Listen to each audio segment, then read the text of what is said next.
Kelas kita ini namanya pengantar hermeneutika khusus ya. Jadi ini hermeneutika khusus apa itu nanti kita akan jelaskan lagi. Oke, Bapak Ibu, saya mencoba memakai notebook LM ya, memakai AI untuk menolong karena AI punya keistimewaan bisa merangkai bukan hanya kata tapi juga merangkai ide dan menerjemahkannya dalam satu diagram atau dalam satu grafis gitu ya. Jadi saya nggak pinter gambar, jadi saya melihat ya sangat menolong untuk bisa menggambarkan apa yang sedang saya jelaskan gitu ya. Jadi Bapak Ibu ini adalah pengantar hermeneutika khusus atau disebut sebagai PHK. Jadi bukan putus hubungan kerja ya Bapak Ibu, tapi ini pengantar hermeneutika khusus.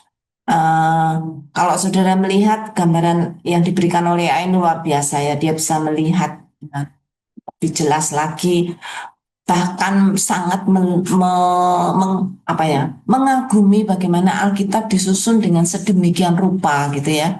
Jadi kalau dia AI melihat ini sebagai satu arsitek pembangunan pemahaman keselamatan yang luar biasa. Saudara, kalau AI saja bisa mengagumi itu dan melihat itu sebagai satu arsitek yang agung, yang luar biasa.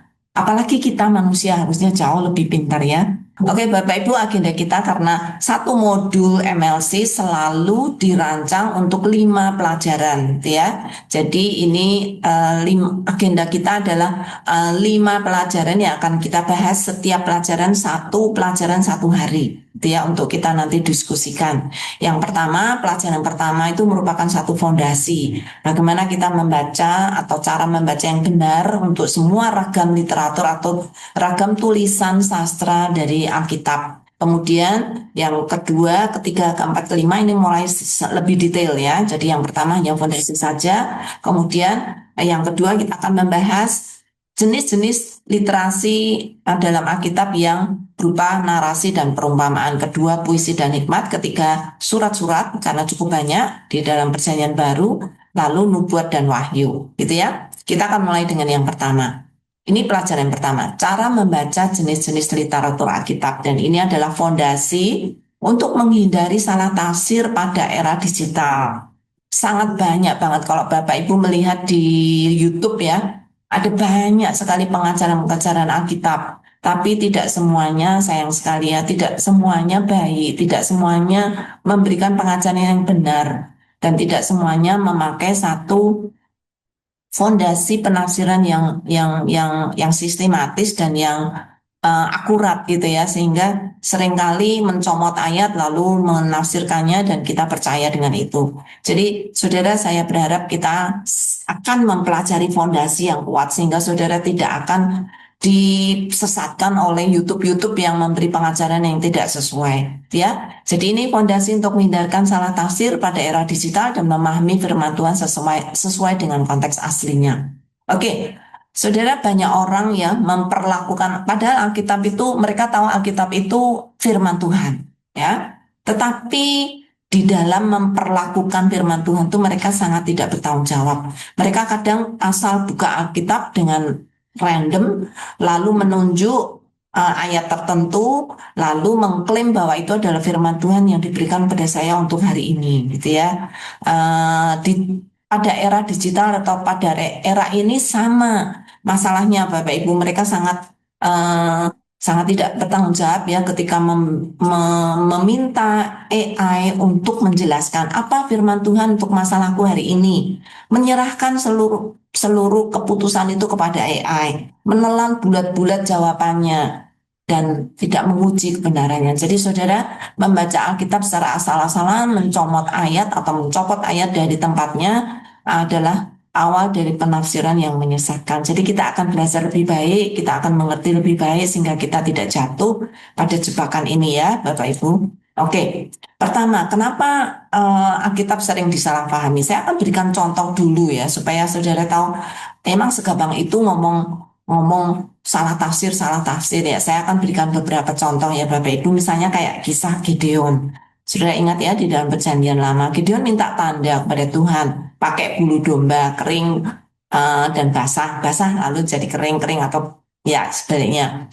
Saudara, ini diambil mentah-mentah oleh orang yang membaca tanpa punya framework atau pola pikir yang jelas dari Alkitab ya, lalu mengambilnya ini dan menirunya menjadi apa rumus untuk mencari jodoh, mencari pekerjaan gitu ya. Jadi Tuhan kalau hari ini hujan berarti itu jodoh saya. Ya, nggak segampang itu ya Bapak Ibu ya. Kita orang yang diberi akal budi oleh Tuhan tidak akan melakukan seperti itu. Jadi saudara ada beda antara Gideon yang diceritakan di Alkitab, itu keadaan Gideon saat itu. Saudara melihat keadaannya, lalu kita harus menguji diri kita gitu. Apakah kita mengerti ayat-ayat itu? Bukan menguji Tuhan. Kalau saudara langsung mempraktekkan itu karena kan saudara membuat Tuhan seperti menjadi dukun ya. Oke, Tuhan kalau ini gini akan seperti ini loh. Enggak seperti itu juga misalnya contoh yang lain tuh suratnya di dalam surat Paulus memang dikatakan aku tidak mengizinkan perempuan mengajar. Ini dijadikan kalau sudah nggak melihat seluruh konteks surat itu apa artinya dan kenapa Paulus menulis seperti itu saudara harus melihat latar belakangnya gitu ya. Jangan dijadikan itu sebagai apa rumus untuk diaplikasikan mutlak kepada seluruh zaman. Setiap zaman akan lakukan hal yang sama, tidak ya. Ini instruksi lokal yang Paulus berikan karena ada krisis pada saat itu, ada masalah pada saat itu, sehingga Paulus mengungkapkan itu untuk jemaat di Efesus, bukan untuk semua jemaat di seluruh dunia.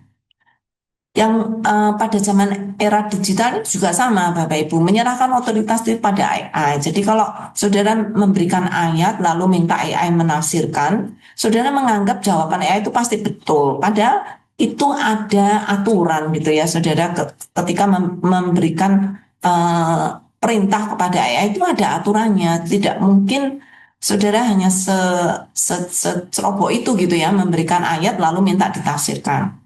Ya, tidak seperti itu. AI bekerja berdasarkan data dan bias teologis, ada biasnya dan bahkan bisa halusinasi. Jadi saudara harus menolong AI untuk bisa memberikan data yang benar.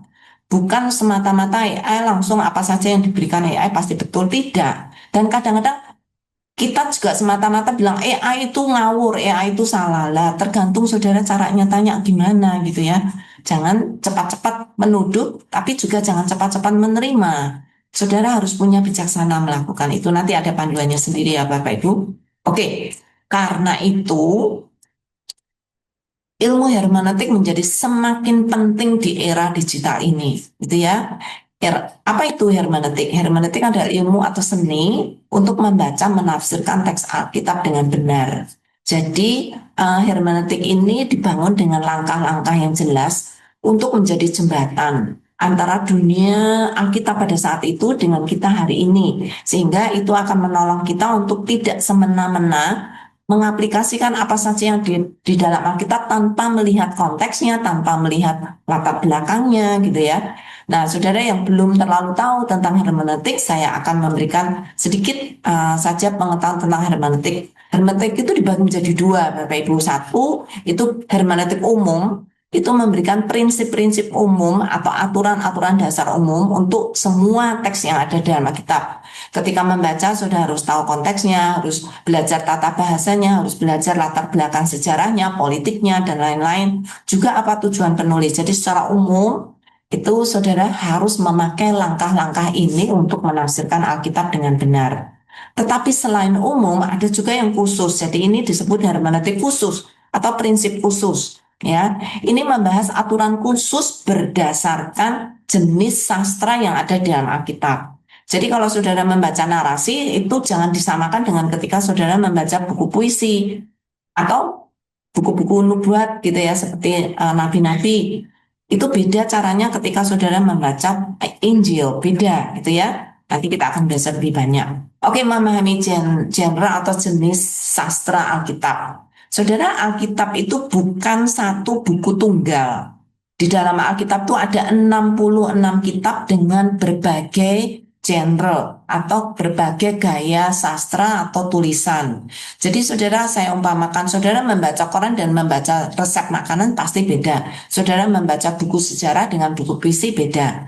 Nah, pertanyaannya, mengapa Allah tidak menulis satu jenis tulisan saja gitu ya? Kebanyakan dari kita ribet banget gitu ya, repot banget kenapa Tuhan nggak bikin aja satu tulisan gitu ya. Saudara, Allah itu Allah kita itu Allah yang sangat kreatif. Cara dia berkomunikasi sangat kaya dan dia ingin menyentuh seluruh aspek kehidupan manusia. Dia tahu kompleksiti juga manusia gitu ya. Saudara, manusia itu juga diberikan akal budi, mereka juga diberi kreativitas sehingga Allah melihat ini menjadi satu keuntungan untuk kita melihat dari berbagai aspek gitu ya, supaya kita semakin kaya bisa mengerti firman Tuhan semakin dalam dan semakin luas gitu ya. Misalnya melalui narasi kita melihat bagaimana Allah bertindak dari waktu ke waktu, tindakan Allah di dalam sejarah bangsa Israel. Kita melihat bagaimana Allah bertindak.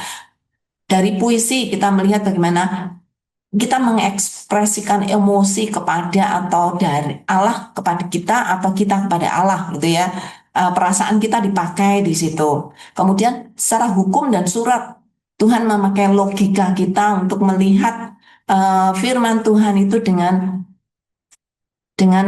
cara yang tepat gitu ya, supaya kita bisa menerapkan itu dalam kehidupan kita dengan jelas. Jadi baik itu secara sejarah, secara emosi, juga secara logika, Tuhan memakai semuanya itu untuk memperkaya. Ya, oke.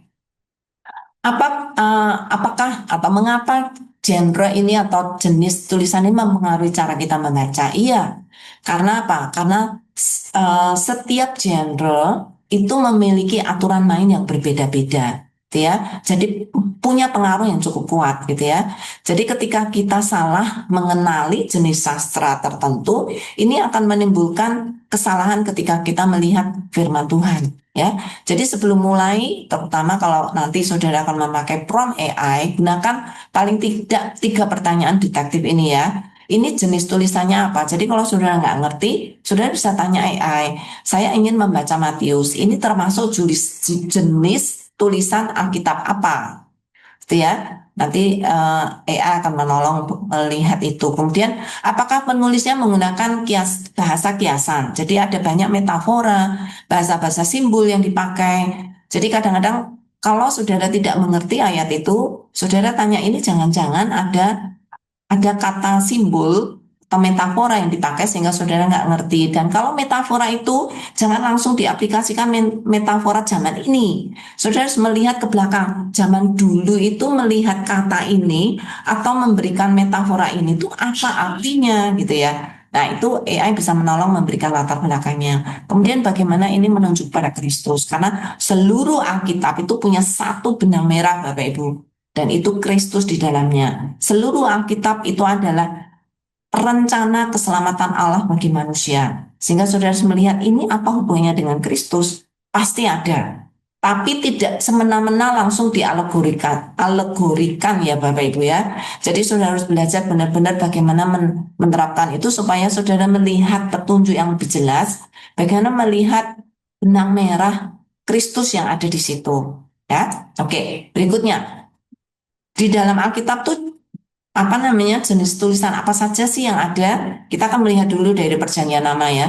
Perjanjian Lama itu ada narasi, itu cerita sejarah itu dari kitab Kejadian sampai Ester tuh hampir semuanya memang itu adalah narasi. Jadi seluruh Alkitab kalau sudah melihat seluruh Alkitab Perjanjian Lama 40% itu isinya adalah narasi. Kemudian saudara melihat ciri-ciri narasi itu apa? Narasi itu cerita nyata, bukan rekayasa, bukan dongeng. Ini benar-benar cerita nyata, ada kronologisnya, ada tokohnya, ada konflik, alur ceritanya gitu, ada latar belakang tempatnya dan tempat itu tempat yang benar-benar dulu ada, bukan rekayasa gitu ya. Dan juga ada penyelesaian dari konflik di dalam cerita itu. Jadi saudara harus melihat dengan jeli.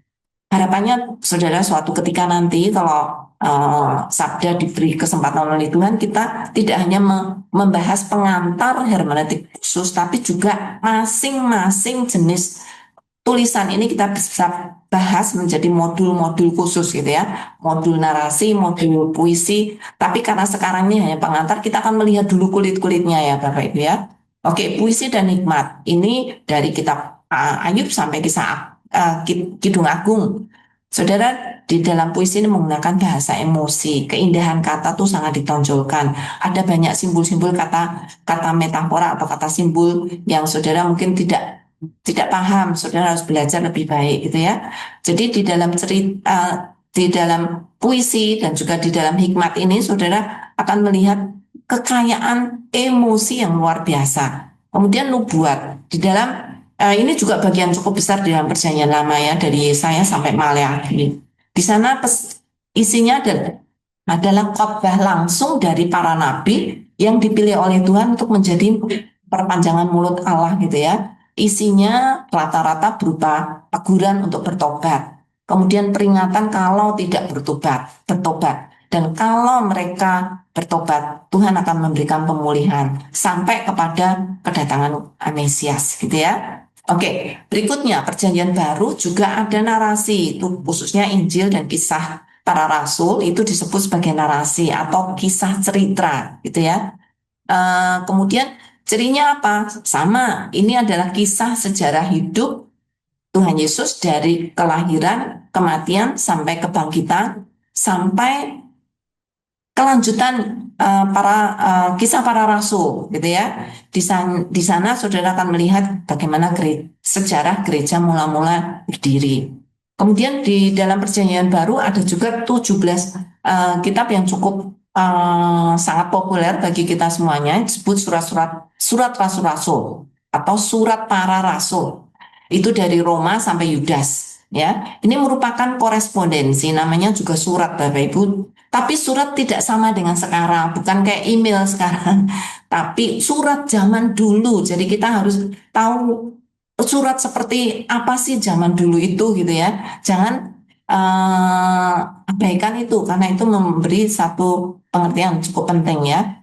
Ya, di dalamnya ada jawaban-jawaban praktis dari masalah-masalah. Nah, saudara akan melihat kenapa Paulus mengirim surat. Biasanya karena ada masalah. Karena itu saudara harus mulai memfokuskan masalah apa yang terjadi di surat itu sehingga jawaban-jawaban Paulus itu memang berhubungan dengan masalah. Bukan saudara ambil langsung saudara tidak peduli masalah apa yang sedang mereka hadapi, gitu ya.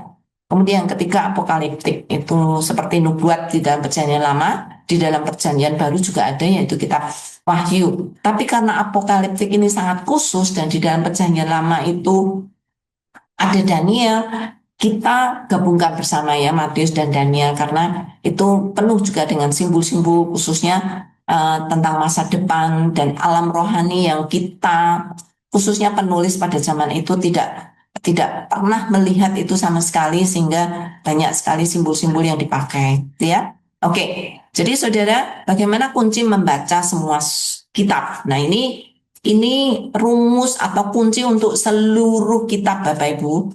Langkahnya pertama, ini juga ada di hermeneutik umum. Tapi saya ulang lagi di hermeneutik khusus karena prinsip prinsip membedah atau menafsir kitab-kitab seluruh kitab itu juga harus tetap diterapkan di dalam kita menerapkan hermeneutik khusus. Langkah pertama adalah konteks. Konteks itu raja, gitu ya. Jadi setiap ayat di dalam Alkitab itu tidak berdiri sendiri. Saya udah ulang beberapa kali ya, konteks itu penting sekali. Kenapa? Karena ada 3 jarak besar atau gap besar yang kita bisa lihat di dalam Alkitab ya, antara dunia Alkitab kuno dengan dunia modern sekarang. Paling tidak ada jarak waktu atau gap waktu itu ditulis 1900 sampai 3500 tahun yang lalu. Jadi saudara itu konteksnya sangat beda banget. Kemudian ada jarak budaya Timur Dekat kuno dan zaman Romawi juga ya. Ketika mereka menjajah Israel itu sangat beda banget dengan kita sekarang. Tanpa pemahaman yang jelas, saudara akan mengacaukan antara dunia dulu dan dunia sekarang. Kemudian ada jarak bahasa, saudara. Kekayaan makna bahasa Ibrani, Aram, dan Yunani yang dipakai untuk menulis Alkitab itu kadang tidak bisa diwakili hanya dengan satu bahasa saja, bahasa Indonesia. Saudara tetap harus melihat bahasa aslinya, bahasa Alkitab, kemudian juga melihat bandingkan dengan bahasa-bahasa yang lain ketika menerjemahkannya sehingga saudara bisa melihat kekayaan yang luar biasa. Jadi saudara, kalau saudara nanti memakai AI bisa menjadi sangat hebat untuk merangkum budaya, untuk menjelaskan budaya, kemudian menjelaskan studi kata, bahasa asli dan lain. Namun tetap saya akan sekali lagi ingatkan Bapak Ibu ya, AI bisa berhalusinasi. Dia bisa mengarang fakta sejarah. Terkhusus kalau saudara tidak bisa memberikan prompt yang baik. Ya, jadi saudara harus selalu cek ulang dengan literatur akademis yang sudah dicetak atau yang sudah dihasilkan, bisa juga digital, yang sudah dihasilkan oleh para ahli kitab yang kita kenal mereka orang-orang yang setia kepada Tuhan. Ya, oke. Berikutnya, langkah yang kedua, siapa pembaca awal kitab ini? Saudara, ini kunci emas untuk saudara mengerti ya. Alkitab ditulis untuk kita, betul. Tetapi tidak ditulis langsung kepada kita. Tahu bedanya ya Bapak Ibu? Alkitab itu memang untuk kita. Tapi ketika saat itu ditulis, itu punya pembaca awal. Ya, nah itu yang harus kita perhatikan dengan baik-baik. Setiap kitab memiliki pembaca awal. Misalnya surat Roma tidak dikirim ke alamat Anda, bukan? Tidak dikirim ke alamat kita, tidak, budayanya tidak sama dengan kita. Ditulis oleh Rasul Paulus khusus untuk jemaat Roma pada abad pertama. Sehingga masalah yang dihadapi, saudara harus melihat masuk ke budaya mereka dulu. Sehingga saudara tahu titik perkaranya itu di mana, gitu ya. Jadi nanti saudara, sebelum saudara bertanya kepada diri sendiri, apa arti ayat ini bagi saya? Itu terlalu cepat. Saudara harus menanyakan dulu, apa arti kata-kata itu atau ayat ini bagi mereka masa lalu? Saat itu tuh mereka mengartikannya bagaimana? Baru saudara melihat itu intinya atau prinsipnya saudara ambil, saudara ekstrak untuk menjadi prinsip bagi kita sekarang. Ekstraknya itu harus kebenaran yang objektif, yang bisa berlaku sepanjang zaman, gitu ya. Oke, langkah ketiga menemukan tujuan tulisan. Nah, saudara harus tahu ya, tujuan tulisan bisa disampaikan oleh penulisnya, tapi bisa juga tidak. Kalau tidak, saudara harus menyelidiki. Nah, saudara AI bisa mempercepat langkah ini.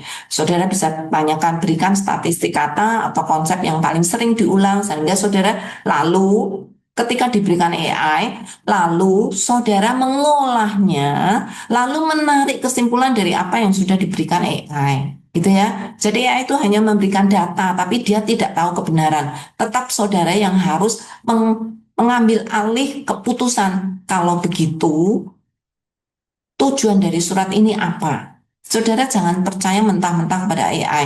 AI saudara suruh untuk mencari data, tapi tetap saudara yang harus menyimpulkan. Gitu ya. Oke, langkah 4 menghormati aturan main sastra. Nah, ini akan kita pelajari untuk masing-masing jenis sastranya. Gitu ya. Oke, ini pelajaran 1 Bapak Ibu, kita akan masuk ke pelajaran 2 ya. Kita mulai akan masuk ke jenis tulisan yang khusus yaitu kitab narasi dan perumpamaan. Ya kita gabungkan karena nggak mungkin kita akan punya 6 pelajaran Bapak Ibu karena di MLC hanya 5. Jadi kita akan gabungkan antara narasi dan perumpamaan. Yang nanti saudara akan melihat dengan jelas narasi itu betul-betul cerita sejarah. Sedangkan perumpamaan itu cerita rekayasa atau ilustrasi yang tidak pernah terjadi. Sedangkan narasi itu yang terjadi di dalam sejarah. Jadi memahami dua jenis tulisan yang sangat besar di dalam Alkitab ini karena jumlah yang paling besar di dalam Alkitab gitu ya. Kita harus melihat dengan kacamata yang tepat. Oke, kita akan melihat mengenal dulu ya. Ini struktur yang akan kita pakai. Pertama, kita kenal dulu apa itu kitab narasi. Ya, kitab narasi akan menjelaskan kepada kita bahwa ada sejarah nyata di dalam Alkitab dari kejadian sampai Wahyu. Ya, kita akan melihat kitab-kitab yang memiliki sejarah nyata, bukan dongeng. Saudara, kalau dongeng itu seperti si kancil atau Cinderella, itu nggak pernah terjadi. Itu hanya saudara pesan moral yang dibuat menjadi ilustrasi cerita. Tetapi kalau kalau narasi Alkitab itu cerita nyata, sejarah nyata. Tokohnya real, tempatnya real, bisa dilihat di peta gitu ya. Ditulis sebagai cerita karena Tuhan melihat itu sebagai cara yang mudah untuk manusia mengingat. Gitu ya. Saudara lebih cepat mengingat apa? Cerita daripada saudara diberikan kuliah eh, yang panjang lebar gitu ya. Yang pertama yang harus saudara ketahui ya, di dalam narasi selalu ada tokohnya. Dan tokohnya itu selalu menjadi pahlawan. Nah, tetapi banyak kali banyak orang Kristen, bahkan orang Kristen yang sudah bertahun-tahun, bahkan pendeta, kadang-kadang salah mengambil siapa pahlawan di dalam cerita-cerita itu. Kadang Abraham, kadang Petrus, kadang Daud. Kalau saudara melihat Daud, cerita Daud melawan Goliat, siapa pahlawannya? Banyak orang Kristen akan bilang, oh Daud pahlawannya. Salah, saudara. Pahlawan di dalam seluruh cerita di dalam Alkitab itu cuma satu. Dari awal sampai akhir. Yaitu Allah sendiri. Dialah tokoh utama di dalam seluruh cerita-cerita ini. Tetapi, saudara, kalau saudara melihat Abraham, Petrus, Daud sebagai pahlawan itu seperti figuran-figurannya gitu ya. Jadi saudara jangan fokuskan kehebatan pada kehebatan mereka, kehebatan manusia-manusia ini yang dijadikan figuran oleh Allah. Di dalam cerita ini saudara akan nanti melihat ternyata di belakang cerita ini ada satu orang yang menjadi tokoh yang utama yang melihat bagaimana Tuhan setia memimpin orang-orang yang tidak sempurna ini di dalam kehidupan mereka. Jadi kalau saudara melihat orang-orang manusianya ya terlalu banyak kelemahan, masa orang-orang yang punya kelemahan saudara akan jadikan menjadi pahlawan? Tidak ya. Tetapi di belakang cerita-cerita ini ada Allah yang menolong setiap pemain yang ada di dalam pemain figuran di dalamnya untuk mereka bisa tetap kembali pada Tuhan, untuk tetap setia pada Tuhan, ya, sekalipun orang-orang yang tidak setia. Oke, kedua, Alkitab adalah satu film besar, saudara. Ini satu cerita besar, walaupun di dalam Alkitab itu ada ratusan cerita, tetapi kalau saudara melihat dari Kejadian sampai Wahyu, sebenarnya hanya ada satu benang merah cerita. Satu film besar kalau saudara menganggap satu film ya, bukan episode kecil, ini episode kecil-kecil tapi itu merupakan satu film yang besar. Gitu ya. Misalnya contoh tentang Yusuf yang dibuang ke Mesir atau Israel yang dibantu Allah untuk keluar dari perbudakan. Semuanya itu sebenarnya sedang dipersiapkan Allah untuk menuju kepada satu cerita yang puncak, yaitu kedatangan Kristus. Itu ya. Jadi saudara, judul utama dari seluruh film besar ini adalah rencana Allah bagi keselamatan manusia melalui Yesus Kristus. Ribuan cerita pendek di sana hanyalah persiapan untuk menuju kepada kedatangannya. Ya, oke. Berikutnya, membongkar cara menulis kisah zaman dulu. Zaman dulu itu orang menulis kisah itu sama nggak sih dengan kita sekarang? Tidak, ya. Nah, kita akan melihat ya bagaimana Alkitab menuliskan kisah zaman dulu. Kisah zaman dulu itu ditulis oleh Alkitab dengan jujur apa adanya, bahkan tanpa sensor. Karena itu saudara kalau saudara membaca Alkitab tuh kadang-kadang bingung. Kok ada pembunuhan, ada pemerkosaan, ada pengkhianatan yang dilakukan oleh tokoh-tokoh yang ada dalam Alkitab. Lah, masa kita akan meniru mereka gitu? Karena tokoh utamanya bukan mereka, tetapi saudara, seluruh cerita di dalam Alkitab itu bukan berarti saudara harus mengikuti contoh-contoh manusianya, gitu ya. Karena tujuannya justru untuk menunjukkan betapa rentannya manusia, betapa bobroknya manusia, betapa rusaknya manusia, dan melihat betapa besar anugerah Allah. Kalau saudara, kalau saya jadi Allah, udah ini orang-orang ini dibuang. Tapi Tuhan penuh kasih dan Tuhan menolong mereka. Di tengah kelemahan-kelemahan mereka, Tuhan tetap memberikan anugerah untuk mereka bisa melewati masa-masa sulit, sehingga mereka boleh tetap setia pada Tuhan dan menjadi orang-orang yang boleh Tuhan perkenan, gitu ya. Oke. Berikutnya, perhatikan arti nama dan bersabarlah dengan prosesnya. Saudara, saya nggak akan ceritakan banyak karena saudara nanti bisa membaca di modul. Saudara, nama dan tempat itu selalu punya arti penting di dalam Alkitab, jangan diabaikan, gitu ya. Nanti saudara akan melihat contohnya. Kemudian, cerita-cerita yang dalam Alkitab itu slow, Bapak Ibu. Itu bukan cerita real yang 15 detik langsung saudara tahu akhirnya. Enggak. Kita yang hidup di zaman media sosial saat ini maunya cepet-cepet dan maunya instan. Beda banget dengan cerita Alkitab zaman dulu. Saudara, Allah menceritakan tentang penderitaan Yusuf di Kejadian pasal 1. Dan cerita itu bergerak sangat, bukan pasal 1 ya, sorry. Ehm, di pasal saya lupa tepatnya ya, tapi mulai cerita Abraham, kemudian cerita Yakub, kemudian ketika mereka beranak cucu dan Yusuf. Cerita Yusuf itu kan penderitaan pada awalnya itu kan sangat panjang diceritain ya. Kok kenapa Yusuf begini? Kenapa Yusuf begini? Kenapa masuk penjara? Kenapa? Ya, itu semua saudara harus ikuti nanti di akhir Kitab Kejadian pasal 50 baru saudara tahu, oh maksud Tuhan memakai Yusuf tuh untuk apa, baru ketahuan nanti. Jadi saudara membaca 20 bahkan sampai 30 pasal untuk mengetahui akhir dari cerita Yusuf. Nah, ceritanya lambat, tapi saudara harus bersabar dengan prosesnya ya. Tuhan kasih itu untuk saudara bisa melihat semua prosesnya dengan jelas.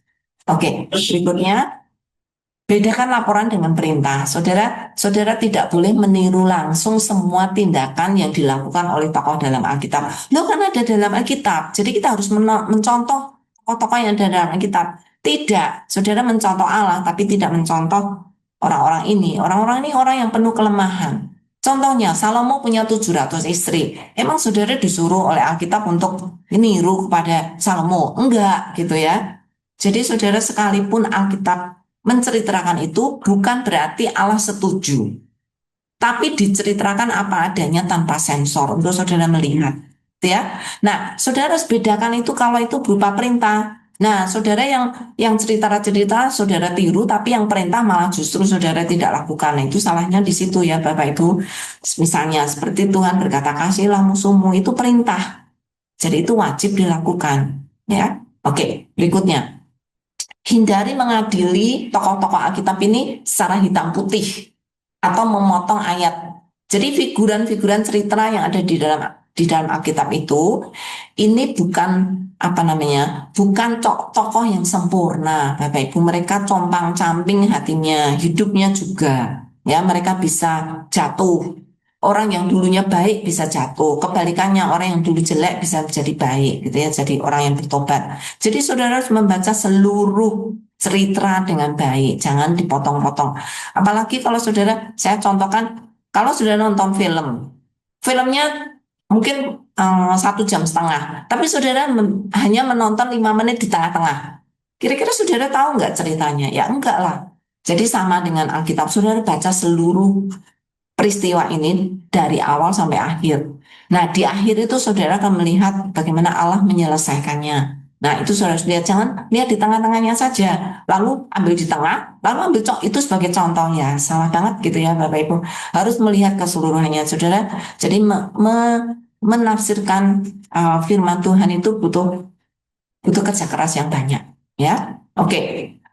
Perumpamaan, saudara, perumpamaan tadi sudah katakan ya, itu bukan cerita yang benar-benar terjadi, itu hanya ilustrasi atau analogi saja untuk mengajarkan kebenaran rohani, ya. Jadi apa tujuannya? Kenapa Yesus suka sekali memakai perumpamaan? Pertama, itu untuk membuat yang sulit menjadi mudah. Saudara menceritakan tentang kebenaran yang abstrak itu nggak gampang. Maka Tuhan memakai perumpamaan untuk menjadi ilustrasi supaya saudara melihat dengan lebih baik. Karena itu prinsip atau konsep abstrak yang tidak mudah untuk saudara teliti kalau saudara hanya mendapatkan teorinya saja. Jadi diberikan ilustrasinya, ya.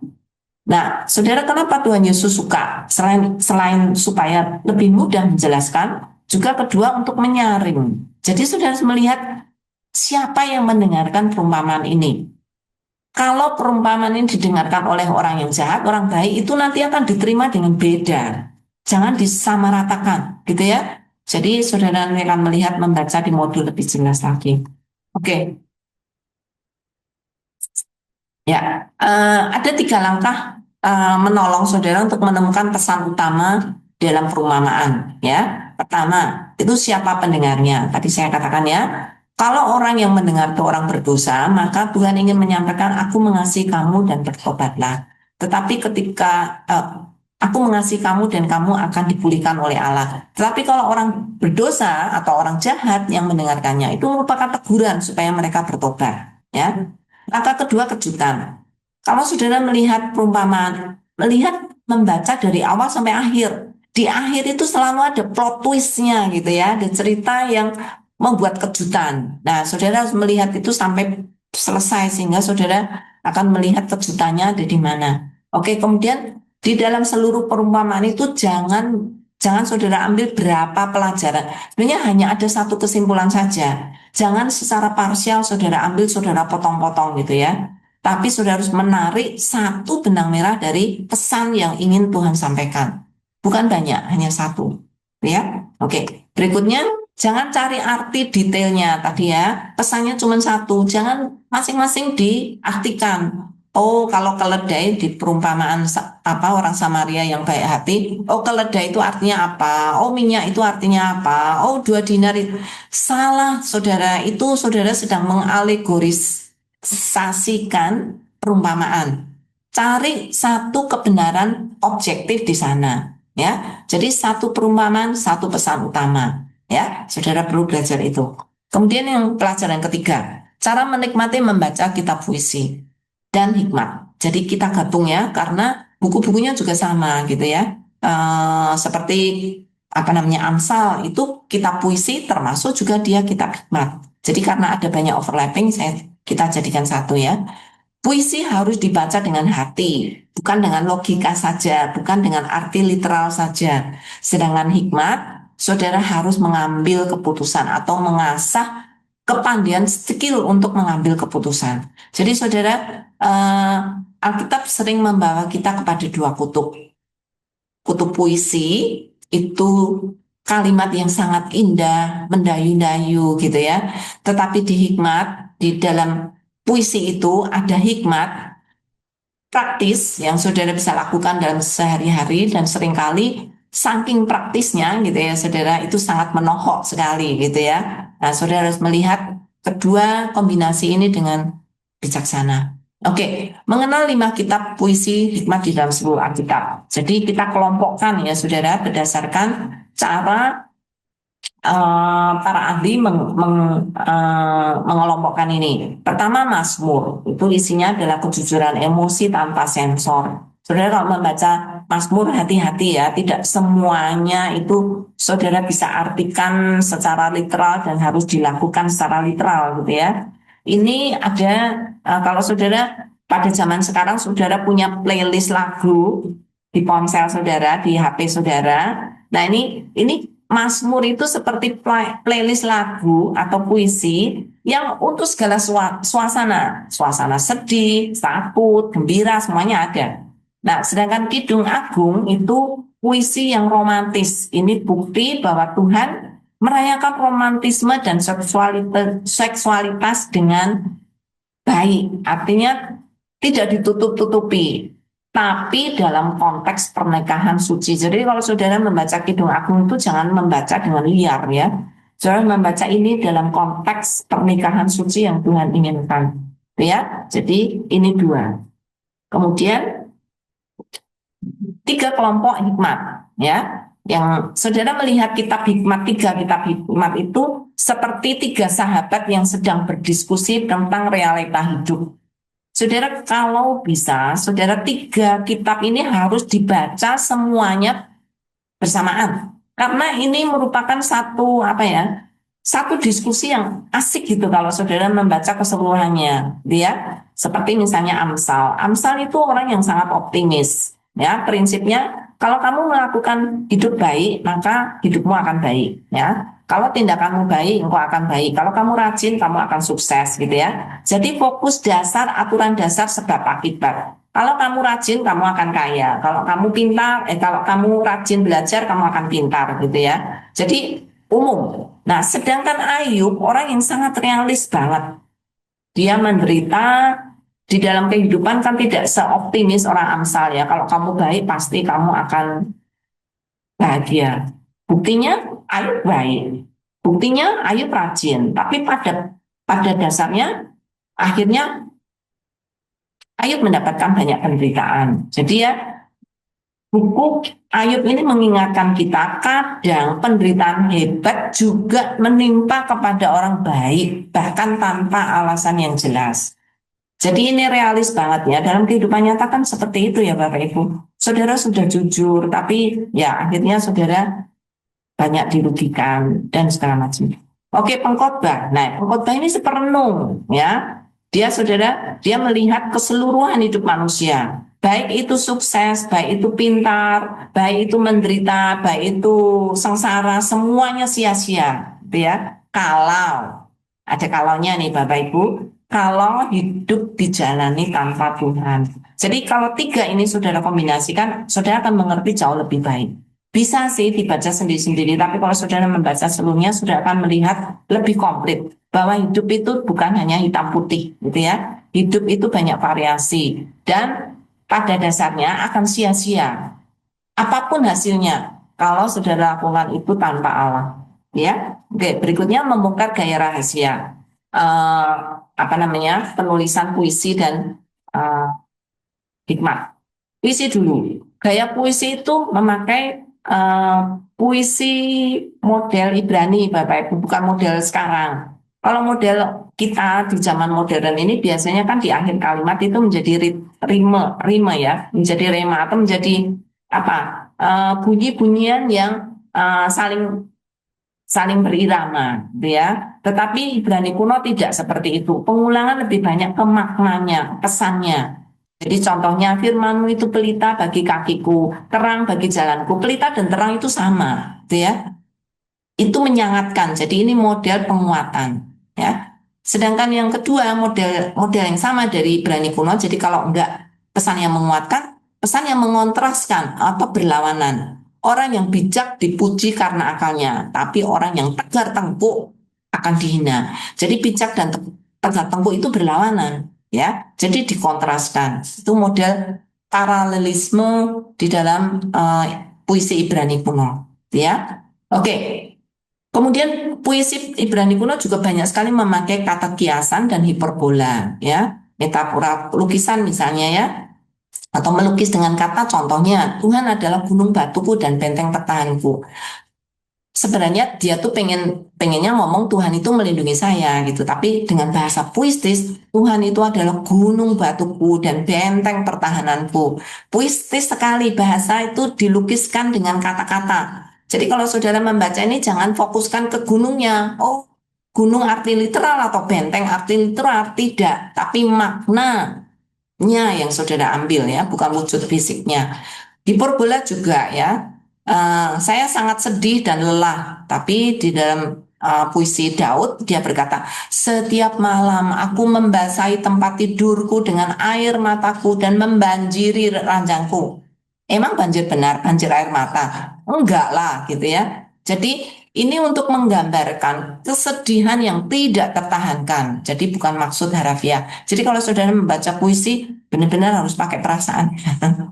Oke, berikutnya hikmat dan janji dan studi kata. Ada tiga yang kita akan pelajari bersama ya. Yang pertama, bukan kontrak mutlak. Jadi kalau Amsal berkata kalau kamu rajin bekerja, maka kamu akan sukses. Terus saudara udah rajin, ternyata tidak sukses, gitu ya. Saudara berarti Amsal itu bohong. Tidak, gitu ya, saudara. Jadi itu nasihat, bukan janji mutlak yang pasti akan terjadi. Jadi bukan bukan legal dokumen kalau kamu rajin pasti kamu akan sukses. Tidak, tapi itu hukum apa? Aturan umum gitu ya yang akan dipercaya sebagian besar orang dan akan terjadi sebagian besar, tapi ada kekecualian, gitu ya. Nah, saudara kan melihat bahwa hikmat itu kebanyakan ditulis oleh orang-orang yang pintar sekali mengamati keadaan hidup nyata.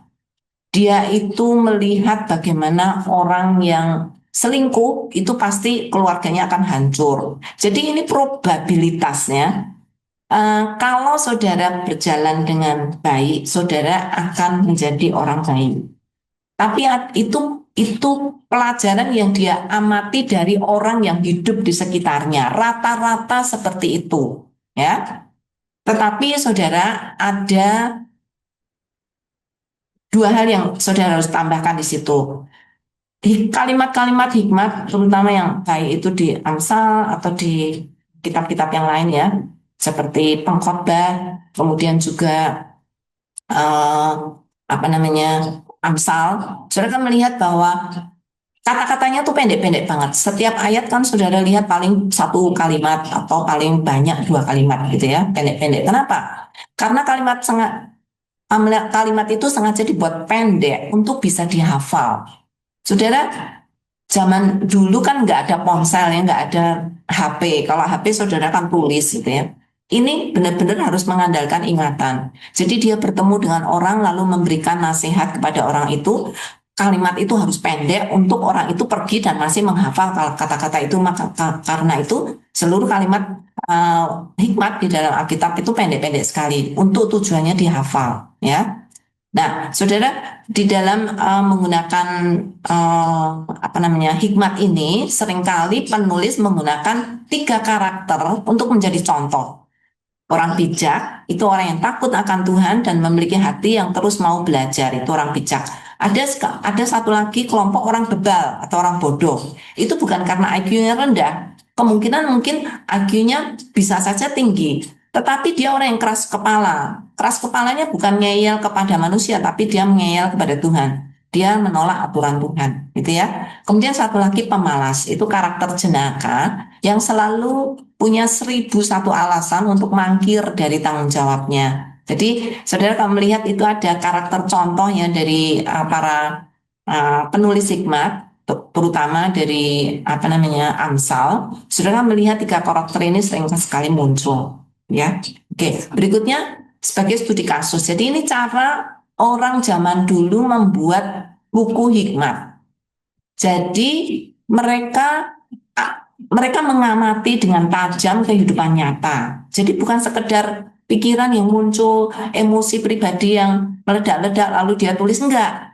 Dia lihat di dalam kehidupan nyata. Nah, saat itu orang yang pengamat itu biasanya hidup di gerbang kota karena di dalam gerbang kota itu banyak sekali melihat segala tipe orang yang keluar masuk gitu ya. Eh, Lalu di tempat rapat-rapat umum gitu. Jadi mereka melihat kebanyakan hikmat yang mereka lihat itu dari pengalaman-pengalaman pribadi ya.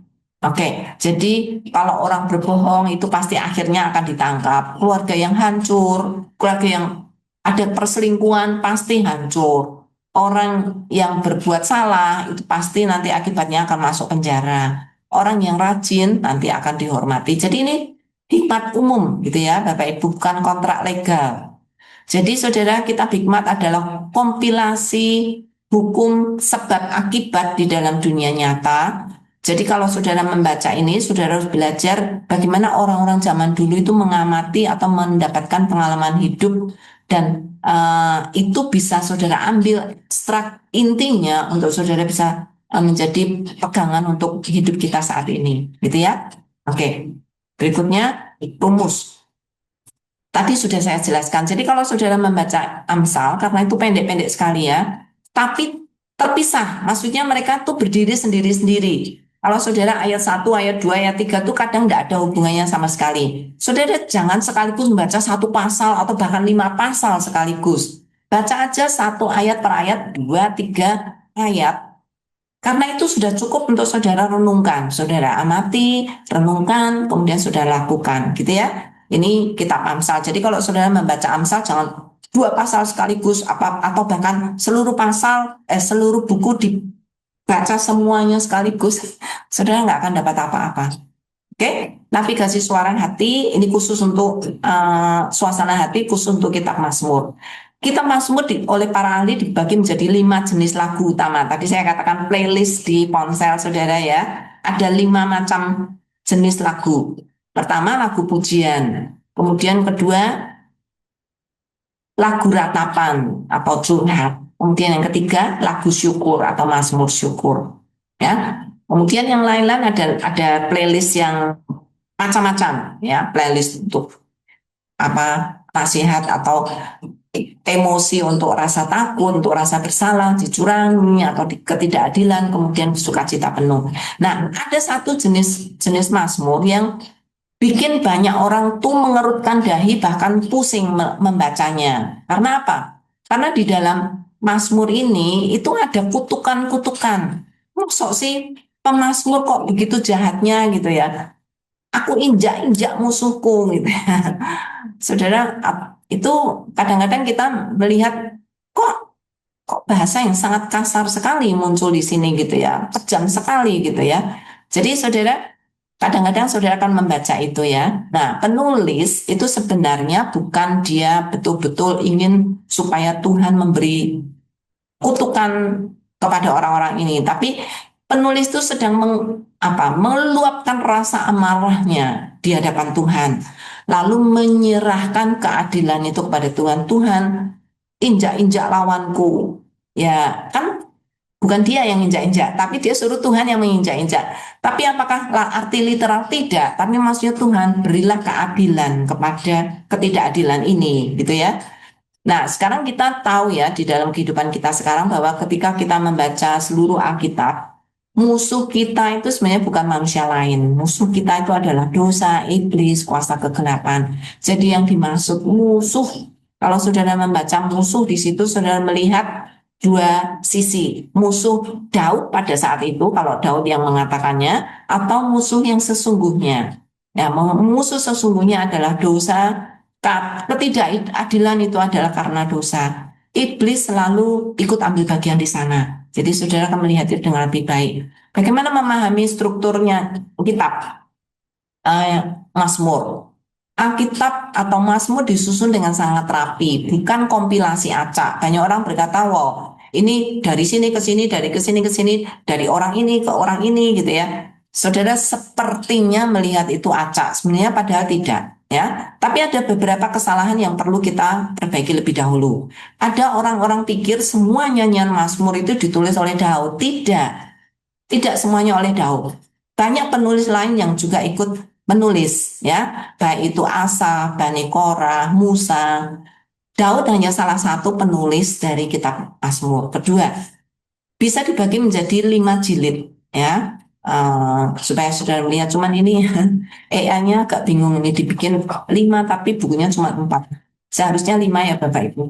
Oke, berikutnya ada 3 rambu yang harus dihindari ketika membaca Mazmur. Saudara, jangan diartikan mentah-mentah literal ya. Jangan kaku, tangkap esensinya di balik lukisan kata yang ada. Misalnya 7 kali orang benar jatuh.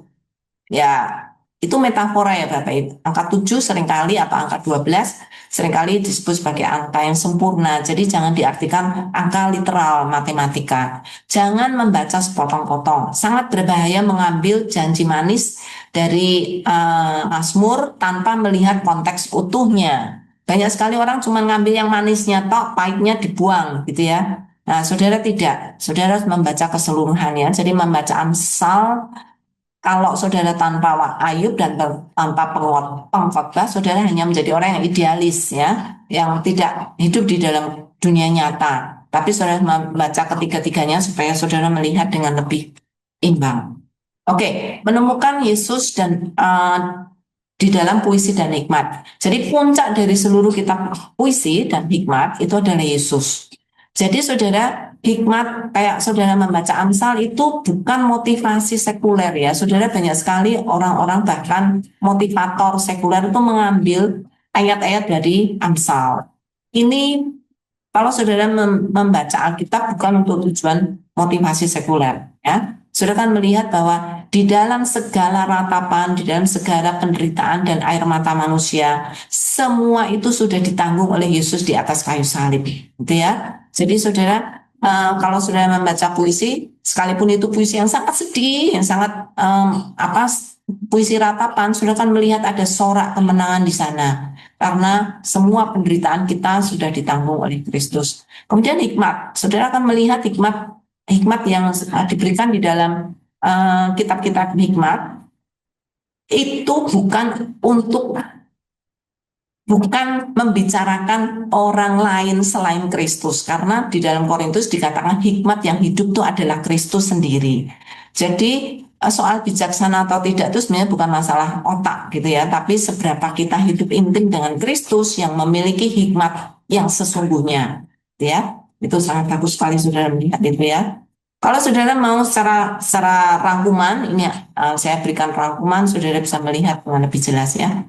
Oke, penutup. Allah tidak meminta kita untuk menyembunyikan air mata, tidak pula mengabaikan logika. Ia mengundang kita hidup jujur apa adanya, sekaligus melatih kita untuk mengambil keputusan yang cerdas, terutama saat ini di tempat kita hidup di dunia yang sangat rumit, gitu ya. Saudara kalau melihat Mazmur, John Calvin, Yohanes Calvin tuh memberikan satu quote yang sangat bagus sekali. Aku suka menyebut kitab Mazmur sebagai anatomi dari seluruh bagian jiwa.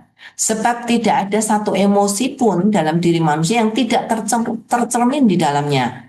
Di sini para penulis puisi Alkitab, bukan hanya Daud, semua penulis yang lain di dalam Mazmur meletakkan hati mereka dengan telanjang di hadapan Tuhan. Jadi itu yang kita akan contoh bagaimana kita hidup jujur di hadapan Tuhan, gitu ya, dan di hadapan sesama. Oke, pelajaran 4, membaca surat-surat. Mengapa kita butuh kacamata khusus untuk membaca surat? Saudara, ketika kita membaca surat-surat Paulus dan surat-surat rasul yang lain, kita tuh sebenarnya sedang membaca surat orang lain yang ditulis ribuan tahun yang lalu. Jangan disamakan dengan surat sekarang, gitu ya. Jadi jangan melompat, ya. Jadi ini juga bukan hanya nasihat-nasihat umum yang diberikan kepada jemaat, tapi ini surat yang Paulus tujukan bagi jemaat untuk masalah yang khusus pada saat itu, gitu ya. Oke, saudara, kita akan mengenal surat-surat Paulus, surat dan surat rasul yang lain. Surat itu ditulis untuk mengatasi masalah nyata yang ada di lapangan, yang ada di jemaat. Jadi saudara, surat rasul ini bukan buku sistematika, teologi sistematika yang ditulis di ruang kuliah. Ini ditulis pada saat bencana yang besar terjadi di jemaat-jemaat yang ditulisi surat itu, gitu ya. Jadi untuk kebakarannya apa atau kecelakaannya apa? Ada ajaran sesat, ada perpecahan, ada penganiayaan yang sedang dihadapi jemaat, sehingga para rasul ini menulis surat untuk mengatasi masalah-masalah khusus itu. Jadi saudara, kalau saudara membaca surat-surat rasul, itu seperti mendengarkan percakapan telepon yang sepihak.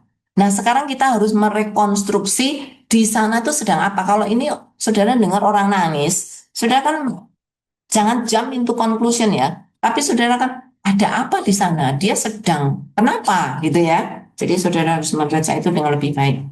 Pengelompokan surat rasul oleh para ahli kitab ada 4 kelompok. Satu doktrinal untuk mengatasi masalah-masalah pengajaran yang saat itu terjadi di jemaat. Kemudian surat penjara itu artinya surat-surat yang ditulis di penjara oleh Rasul Paulus. Yang ketiga itu surat pastoral. Itu surat yang khusus ditulis untuk murid Paulus di dalam mereka mengatasi masalah manajemen dan kepemimpinan di dalam gereja karena mereka orang-orang yang sangat muda. Kemudian terakhir adalah surat atau umum, itu khususnya Ibrani sampai Yudas, itu bersifat universal, tidak ada kota tertentu yang dituju, tidak ada jemaat tertentu yang dituju. Karena itu namanya bukan seperti surat Rasul Paulus ya, Korintus, Tesalonika itu kan nama-nama kota. Kalau ini nama penulisnya, karena tidak ditujukan untuk lokasi tertentu, ya. surat Ibrani, surat Yudas, dan lain-lain. Apa namanya, surat-surat yang secara khusus ditujukan kepada semua jemaat. Jadi ada 13 surat Paulus dan ada 8 surat lainnya. Ya, mengapa surat ini ditulis? Untuk dua tujuan. Itu jemaat dulu itu menggantikan kehadiran fisik karena untuk transportasi tidak mungkin para rasul untuk mengunjungi semua tempat itu dengan cepat ketika terjadi masalah. Karena itu mereka menulis surat paling tidak untuk memberi tuntunan iman, meluruskan ajaran kalau ada masalah ajaran sesat, kemudian memberi solusi konflik dan menyuntikkan semangat karena banyak sekali saat itu jemaat yang menghadapi penganiayaan ya, putus asa. Untuk zaman sekarang, ini menjadi buku manual petunjuk teknis bagi orang percaya. Bagaimana konsep teologi atau pengajaran teologi itu diterapkan di dalam kehidupan macam-macam pernikahan, etos kerja, manajemen dan lain-lain ya. Jadi kalau saudara melihat Injil itu memberitahu apa yang Yesus lakukan, sedangkan surat Rasul itu memberitahu bagaimana kita bisa hidup dengan seperti yang Tuhan kehendaki, gitu ya. Saudara melihat cara orang dulu menulis surat, ini formatnya ada pengirim, penerima, salam, ucapan syukur, isi surat dan penutup rata-rata, nggak semuanya, tapi sebagian besar tipe surat pada saat itu seperti itu. Oke, kalau saudara ingin menafsirkan surat dengan baik, ini ada 4 panduan yang saudara bisa pakai untuk menolong. Ini tidak buku mati ya Bapak Ibu, maksudnya saudara bisa kembangkan, saudara bisa pakai cara yang lain, metode yang lain, tapi ini mungkin bisa menolong, saya akan berikan. Yang pertama tuh sapa. Sapa itu siapa penulisnya, siapa penerimanya. Harus saudara kenal. Ya, karena kalau saudara kenal, saudara baru tahu, oh ini untuk orang apa namanya perang kereta, orang yang sifatnya begini gitu ya. Situasinya saudara harus bisa mengidentifikasi masalah krisis yang terjadi di surat itu tuh apa, krisis utamanya tuh apa, karena Paulus tuh menulis untuk tujuan mengatasi masalah di situ gitu ya. Kemudian sekitarnya saudara melihat konteksnya, budayanya. Kalau Paulus ngomong kayak gini, kenapa? Apakah saat itu budaya saat itu tuh ada masalah dengan seperti ini misalnya, entah memakai kerudung gitu ya. Itu kan budaya ya. Jadi saudara bisa melepaskan kalau saudara mengerti konteksnya, saudara bisa melepaskan budayanya sehingga saudara bisa melihat ekstrak intinya tuh apa gitu ya. Itu bagian yang keempat itu disaring. Saudara mendapatkan ekstrak atau prinsip objektif, kebenaran objektif yang diberikan Alkitab untuk kita masa kini. Ya, instrumen ini satu persatu tadi sudah saya jelaskan, jadi saya tidak perlu mengulang lagi. Ini sudah ada di semua. Nah, yang keempat, jebakan teologis. Saudara, ketika saudara membaca surat, jangan comot ayat sembarangan. Jangan mengambil ayat keluar dari kesatuan paragraf demi mencocokkan dengan agenda pribadi. Sangat salah sekali. Kedua, situasinya saudara harus perhatikan baik-baik. Ya, jangan menjadi situasi yang universal yang kalau kasus ini berarti semua gereja juga harus mengikuti, tidak gitu ya. Jadi saudara Paulus menyuruh Timotius misalnya untuk minum sedikit anggur untuk sakit mahnya, sakit pencernaannya. Jangan jadikan itu doktrin sehingga semua orang Kristen yang sakit mah harus minum alkohol atau minum anggur. Enggak. Itu kan keadaan saat itu. Cara memproses anggur zaman dulu dan sekarang juga beda, Bapak Ibu. Jadi saudara nggak bisa menyamakan itu. Itu ya. Eh, terobsesi dengan ayat-ayat yang samar, ayat-ayat yang tidak jelas, ayat-ayat yang tidak tuntas. Jangan dipakai itu menjadi satu pengajaran. Misalnya membangun ritual baptisan orang mati. Itu memang disebutkan di 1 Korintus 15 ayat 29. Tapi itu sangat samar sekali, sangat tidak jelas. Dan tidak ada dukungan dari ayat-ayat yang lain. Jadi jangan dipakai itu menjadi satu doktrin, Bapak Ibu. Jadi ayat samar harus dijelaskan dengan ayat yang sudah jelas. Kalau tidak ada yang menjelaskan berarti itu tidak penting, ya. Jadi jangan dipakai. Itu jebakan, saudara. Ya. Jadi saudara, ini parameter tertinggi bagi penafsiran bahwa kalau saudara melihat keseluruhan ini, menafsirkan surat-surat ini, saudara harus melihat kalau ketika menafsirkan ini malah malah muncul kesombongan, malah muncul perpecahan, malah muncul kebencian, berarti saudara sudah menafsirkan surat-surat ini secara salah. Surat-surat ini kalau saudara tafsirkan dengan benar akan memuliakan Kristus, akan mempersatukan gereja, bukan memecah belah, mempersatukan gereja dan akan menguduskan karakter kita. Kalau karakter kita menjadi karakter yang jelek, ya itu berarti saudara menafsirkan itu dengan salah. Ya, terakhir, cara membaca kitab-kitab nubuat dan wahyu. Saudara, banyak sekali orang ketakutan ya membaca wahyu, termasuk juga nabi-nabi yang penuh apa eh, penuh kata-kata yang nggak jelas gitu ya, atau menakutkan. Saudara, saudara menghindarkan dua ekstrim ini. Saudara bisa menjelaskan nubuat, kitab nubuat dan wahyu itu untuk menjadi satu ketakutan yang menyeramkan, tapi juga bisa saja dipakai terlalu ekstrim, memakai kreativitas yang berlebihan dan mencocokkan ayat itu dengan berita-berita politik di media sosial dan untuk saudara pakai menjadi berita yang viral karena saudara meramalkan hari kiamat. Aduh, saudara, ini yang kita sebut sebagai sensasionalisme atau kata yang lebih apa namanya menohok lagi itu cocokologi atau cocoklogi. Saudara mencocok-cocokkan itu dengan paksa untuk saudara melihat ramalan hari kiamat. Ya mungkin mungkin pesan atau feed saudara di media sosial akan viral, tapi saudara menyesatkan banyak orang. Sangat tidak baik ya Bapak Ibu. Jadi tujuan pelajaran hari ini adalah belajar cara membaca kitab nubuatan dengan tenang, benar, dan penuh pengharapan. Saudara nanti lihat ya, pada akhir membaca surat wahyu atau kitab-kitab nubuatan, harus memberikan rasa damai. Nah, kalau tidak, saudara membaca dengan salah. Ya, oke. Mengenal kitab nubuatan. Jadi ini bukan sekedar ramalan masa depan ya Bapak Ibu. Tugas para nabi itu bukan meramal nasib, tapi menyampaikan pesan hati Allah kepada umatnya. Jadi kitab nubuatan tuh kalau boleh dibilang itu justru kitab atau surat cinta yang ditulis oleh para nabi yang isinya teguran yang serius. Itu menegurnya dengan kasih Bapak Ibu. Kenapa Tuhan mau memakai para nabi itu untuk memberikan pesan-pesan yang apa namanya yang berupa teguran, nggak enak didengar. Karena Tuhan mengasihi. Kalau enggak, Tuhan mungkin udah abaikan ya. Jadi saudara, 90% dari kitab nubuat, khususnya para nabi, itu adalah menegur dosa. Tujuannya untuk apa? Untuk mengajak bertobat, mengingatkan umat untuk kembali setia pada Allah. Sedangkan 10% saja itu tentang masa depan, yang isinya adalah janji keselamatan dan peringatan hukuman kalau kita tidak bertobat. Jadi saudara, kalau membaca harus punya pengetahuan ini ya, supaya saudara membaca dengan kesadaran yang penuh bahwa nubuat-nubuat ini Tuhan tujukan bukan karena Tuhan kejam, bukan karena Tuhan tidak senang dengan orang Israel. Tuhan tidak senang ada alasan karena Tuhan ingin mereka kembali menjadi umatnya. Ya. Pembagian kitabnya ada 17 kitab, Saudara. Kita akan bagi menjadi dua kelompok. Kitab nabi besar dan kitab nabi kecil.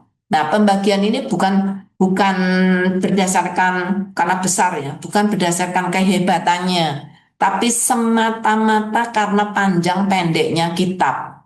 Disebut nabi besar bukan karena besar namanya, tapi besar bukunya. Nabi kecil karena bukunya kecil-kecil, gitu ya Bapak Ibu. Jadi kitab nabi-nabi besar ini sejarah bangsa-bangsa yang skopnya cukup luas dari apa namanya masa kejayaan sampai keruntuhan, bahkan sampai janji kedatangan Yesus Kristus pada akhir zaman. Nabi-nabi kecil itu kebanyakan bukan berupa sejarah, tapi berupa pesan yang tajam, sangat emosional, pendek-pendek sekali, bahkan ada yang cuma satu dua pasal saja. Tapi itu isinya adalah pesan yang tajam tentang keadilan, tentang pertobatan, tentang keruntuhan, dan lain-lain gitu ya. Jadi saudara akan melihat itu dengan lebih jelas lagi. Oke, nah ini yang sangat penting nih, saudara. Ada 3 garis waktu atau 3 musim sebutnya. Sebelum pembuangan, saat pembuangan, dan setelah pembuangan. Sebelum pembuangan kondisinya kaya raya, tapi miskin rohani. Pesannya disuruh hati-hati untuk bertobat. Musuh akan datang. Karena kalau kamu tidak setia kepada Tuhan, Tuhan akan memberikan hukuman. Ya, hukumannya apa? Musuh, gitu ya. Musuh akan datang itu sebagai hukuman Tuhan. Itu dari kitab Yesaya, Yeremia, Hosea, Yoel, Namos, dan lain-lain. Musim yang kedua saat pembuangan. Kondisinya benar-benar musuh datang. Yerusalem hancur, tawanan banyak banget yang dibawa ke Babel. Saudara, pesan dari para nabi itu apa? Aku menghukum kamu karena aku sayang. Tapi aku akan memulihkan kamu kalau kamu bertobat. Jadi saat pembuangan ini berita berita nubuatan jadi berubah. Kamu akan dipulihkan, gitu ya. Kemudian setelah pembuangan, mereka pulang ke kampung halaman di Israel. Mereka lelah, mereka melihat reruntuhan, puing-puing, semuanya sudah nggak ada yang benar, gitu ya. Semuanya menjadi puing-puing. Tetapi mereka diberi semangat untuk kembali membangun bait Allah. Jadi pesannya lebih banyak ke motivasi, bagaimana mereka bangkit setelah dibuang, mereka kembali, mereka harus mengutamakan Tuhan dengan membangun rumah Tuhan. Dia itu kira-kira masa apa nama pembagian waktu kejadiannya. Nah, ini yang paling banyak disalahpahami bahkan sampai sekarang Bapak Ibu. Ilusi 2 puncak gunung. Ini ilustrasi. Ilustrasinya pakai gunung ya Bapak Ibu, karena ini menolong. Atau kalau enggak sebenarnya pakai sinar. Tapi sinar kadang agak sulit, jadi pakai gunung.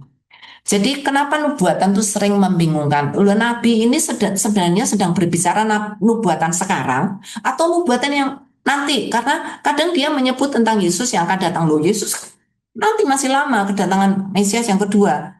Tapi ini juga berbicara dengan sekarang. Karena apa? Karena Nabi itu melihat 2 puncak gunung dan kita itu ada di lembahnya.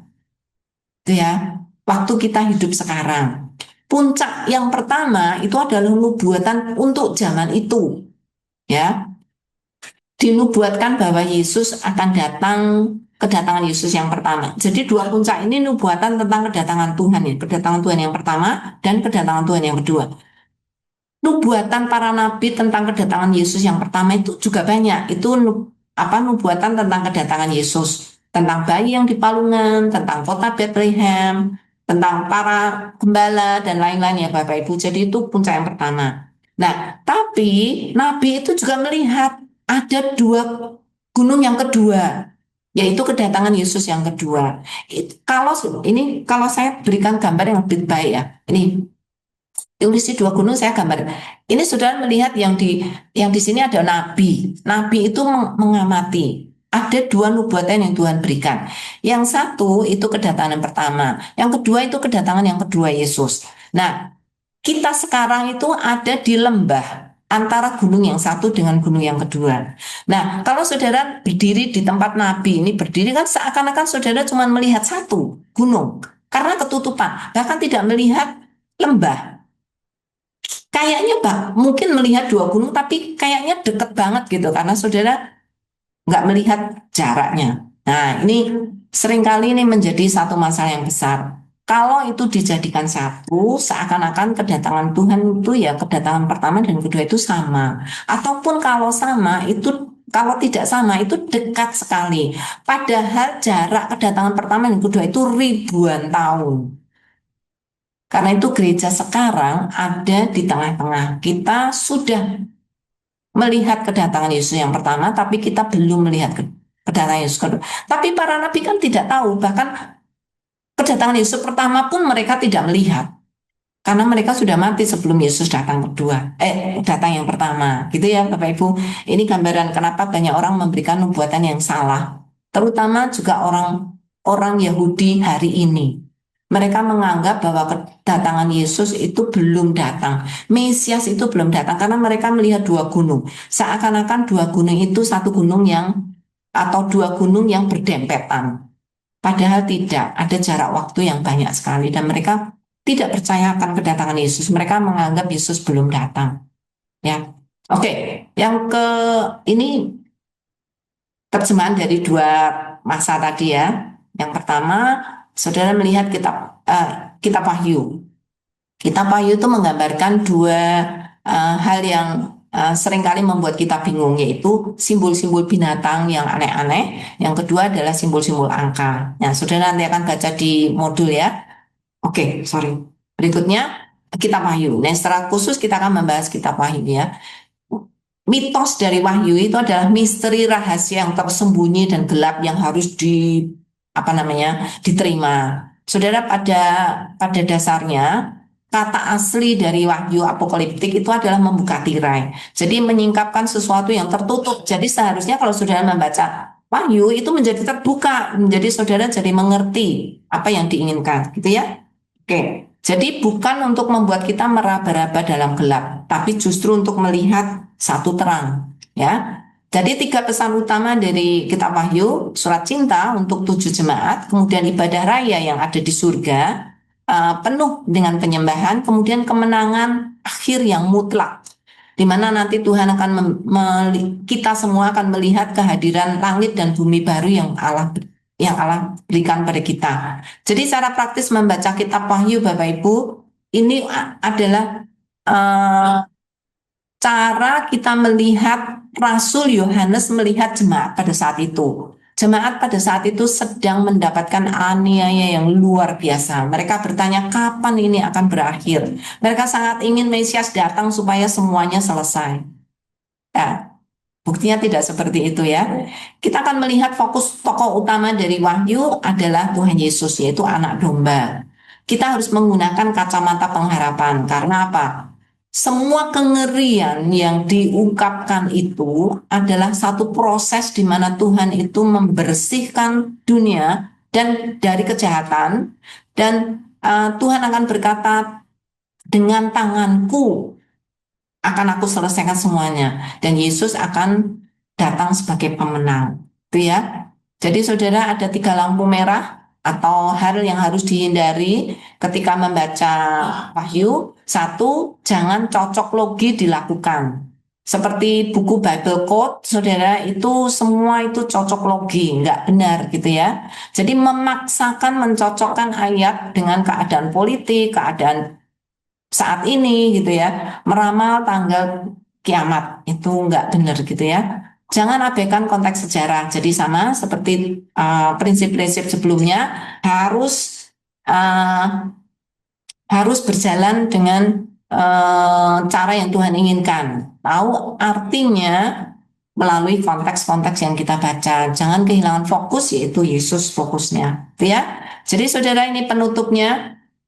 Allah tidak kehilangan kendali, seakan-akan wow nanti apa namanya huru hara dan bencana dan peperangan dan lain-lain itu akan membuat semua manusia atau orang Kristen akan kalah. Justru kebalikannya ya Bapak Ibu. Alkitab tidak ditulis agar kita meramal masa depan, melainkan agar kita bisa mempercayakan masa depan kita ke dalam tangan Allah yang sudah pasti menang.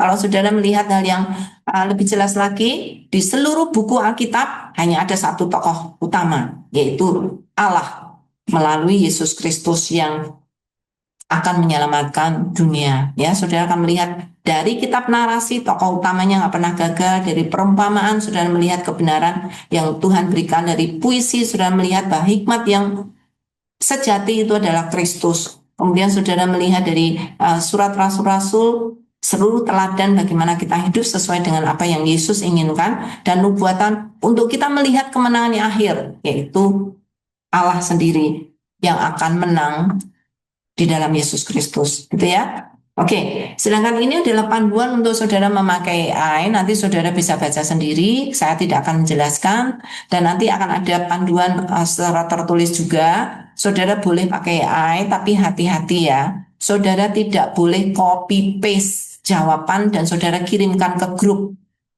Tidak boleh.